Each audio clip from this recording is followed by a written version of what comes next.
Sabe quando a gente se depara com uma tela cheia de números e parece impossível entender alguma coisa? Dá uma sensação de por onde eu começo?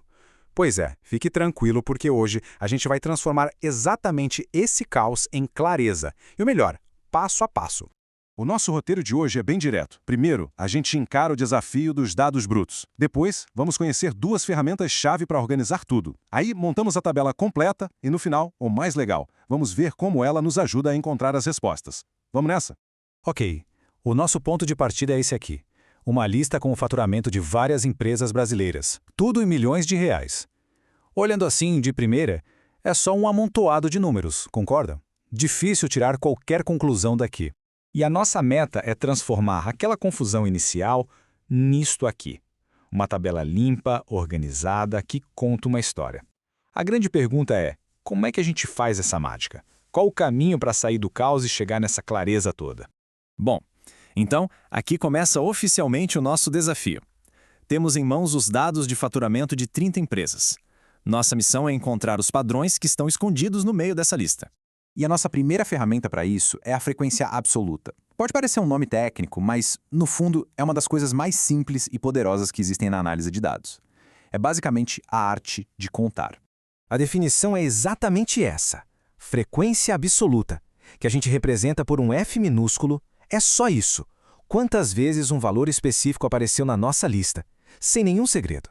O processo tem só duas etapas, bem simples. Primeiro, a gente olha para a lista e identifica quais são os valores únicos que existem ali. Depois, é só voltar na lista original e contar, um por um, quantas vezes cada um deles aparece. É isso. Agora, vamos dar um passo além. A gente vai para a frequência relativa. Porque, veja bem, saber quantas vezes algo acontece é útil. Mas entender o peso que isso tem no todo, aí é que a análise fica poderosa de verdade. Então, é isso. A frequência relativa, que a gente chama de FR, mostra a proporção de cada valor. Pensa que é a fatia que cada um representa do bolo inteiro. E, geralmente, a gente mostra isso em porcentagem, que é bem mais fácil de entender. Para deixar isso bem prático, vamos calcular juntos. Pegando o caso do faturamento de 130 milhões. A fórmula é bem tranquila. A gente pega a contagem dele, a frequência absoluta, e divide pelo número total de empresas na nossa lista. Lembra da nossa contagem? O valor 130 apareceu 8 vezes. E o total de empresas é 30. Então a conta é 8 dividido por 30, o que nos dá esse número aqui, 0,2667. Certo. Esse número decimal já nos dá uma ideia, mas porcentagem é muito mais intuitivo, não é mesmo? Para fazer essa conversão, o passo final é moleza. É só multiplicar o resultado por 100.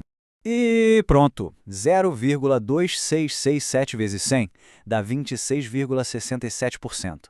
Agora sim, a gente consegue dizer com clareza que as empresas que faturaram 130 milhões representam quase 27% do nosso grupo. Ficou bem mais claro.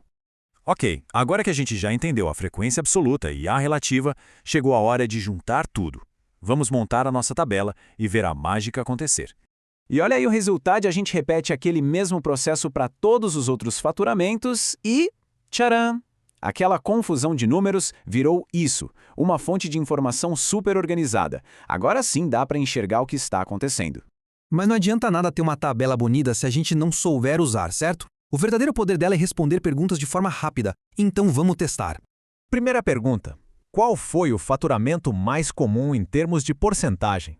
Com a tabela na mão, a resposta praticamente pula na nossa frente. É só olhar a coluna FR, de frequência relativa, procurar o maior valor e tá lá, 26,67%. E isso corresponde ao faturamento de 130 milhões de reais. Simples assim.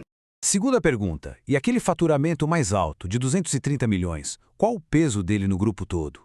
Mais uma vez a tabela resolve. A gente encontra a linha de 230 milhões, olha para o lado na coluna de frequência relativa e a resposta está ali, esperando 16,67%. Agora vamos para a contagem bruta. Qual faturamento apareceu o menor número de vezes? Olhando a coluna F da contagem, a gente procura o menor número, é o 5. Mas opa, tem um detalhe. Ele aparece 2 vezes, então temos um empate. Tanto 150 milhões quanto 230 milhões de faturamento foram os menos frequentes.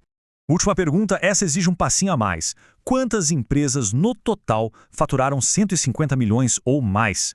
Para responder essa, basta somar as contagens. A gente pega 5 empresas com 150 milhões, soma com as 6 que tiveram 191 milhões e com as outras 5 que faturaram 230 milhões. 5 mais 6 mais 5, resultado, 16 empresas. E é isso! A gente partiu de uma lista que não dizia nada e chegou em respostas claras e objetivas. A reflexão que fica é essa. Agora, com essa ferramenta em mãos, que outras histórias será que os números ao nosso redor poderiam contar se a gente parasse para organizar eles do jeito certo?